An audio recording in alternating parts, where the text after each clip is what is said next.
Le Seigneur vous bénisse.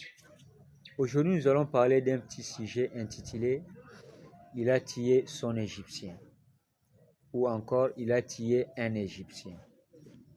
Là, c'était Moïse. Moïse avait reçu un appel. Il a été créé pour accomplir un but. Et toi aussi, tu dois savoir que Dieu t'a créé pour accomplir un but. Et tu dois fournir un grand effort de connaître les buts pour lesquels Dieu t'a créé. Alors, connaître son but ou l'objectif pour lequel on a été créé, c'est bien, mais il faut aussi à tout prix attendre la volonté et le temps de Dieu. Moïse avait reçu un appel, il a été créé par Dieu pour accomplir cette volonté-là, mais Moïse voulait le faire de sa propre manière.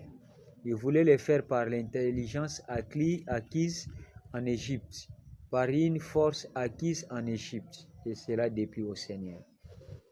Vous savez, Dieu a disposé devant nous des tuteurs, c'est bien. Comme la maman de Moïse était aussi une femme qui devait rappeler à Moïse ou montrer à Moïse la voie qu'il devait suivre. Mais en dehors du tuteur, sache qu'il y a un Dieu qui a créé ton tuteur là. Et c'est l'erreur que Moïse a failli commettre ou qu'il avait déjà commise. La maman de Moïse ne disait qu'à Moïse, ceux-là, ce sont des gens pour qui tu as été créé, tu dois les délivrer et tout. Et maintenant, il y a eu un moment où Moïse pensait qu'il pouvait le faire par sa propre manière, par sa propre force, par son intelligence, par sa sagesse. Et lorsqu'il est allé, malheureusement, il a tué un Égyptien. Et cela a causé préjudice jusqu'à ce que Moïse prenne fuite de l'Égypte jusqu'au désert. Tu sais, entre guillemets, cela était aussi la volonté parfaite de Dieu, parce que Dieu cherchait aussi les moyens par lesquels il pouvait faire sortir Moïse de la maison de Pharaon pour aller les former. C'est pourquoi je prodiguerai un conseil à un prédicateur qui est là. Tu peux être formé par ton tuteur, comme la maman de Moïse. Le pasteur est là, il te forme, ça peut prendre beaucoup de temps. 1 année, 2 ans, 3 ans, 4 ans, 5 ans, 6 ans, 7 ans.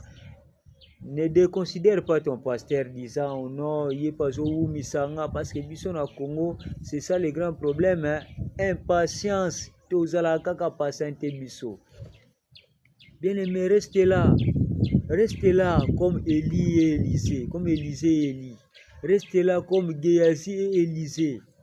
Restez là, sopela ka emai, sopela ka ekama, sokola ka ekama boko. Tu auras une double portion. Et c'est là avec une entière persévérance. Moïse a tué un Égyptien et cela était un risque pour son ministère. Mais Dieu étant souverain et puis grand amour, il a amené Moïse dans le désert et il a commencé à le former lui-même. Tu es formé par le pasteur, le Saint-Esprit de l'Église, mais Dieu te formera aussi par le Saint-Esprit qu'il est lui-même, par lui-même. Il entrera en toi et cela vient par des épreuves. Et comme vous connaissez, à l'issue de chaque épreuve, il y a ce qu'on appelle le caractère. Frère me dit, le caractère, ce n'est pas un don. Ce n'est pas un don, le caractère. Mais le caractère s'acquiert par le fait qu'on a rencontré beaucoup d'épreuves. Et cela nous donne une force, une forme comme ça. Donc c'est un peu ça. Acceptez de passer par les déserts. Allez au désert. Là-bas, vous croiserez les buissons ardents. L'ange de l'Éternel vous apparaîtra par les buissons ardents. Et comme ça, vous saurez que même les petits bateaux secs, la petite foi que vous avez comme un grain de sénévé, accomplira beaucoup de choses. Oui, accomplira beaucoup de choses. Parce que vous êtes passé par la formation et vous êtes à l'issue. Et là, Dieu vous couronne, Dieu vous accorde tout, vous donne tout. Et maintenant, je réprimande aussi les prédicateurs qui ne restent que là, ne lisant pas la Bible, ne faisant pas de recherches. Ils se disent non, Dieu me donnera parce que non, c'est lui qui m'a donné le ministère. Et Mais Dieu a posé à Moïse, qu'y a-t-il dans ta main? Tu dois avoir quelque chose. Tu demandes quelque chose à Dieu, va le chercher. Tu dois faire un premier pas. Que le Seigneur te bénisse.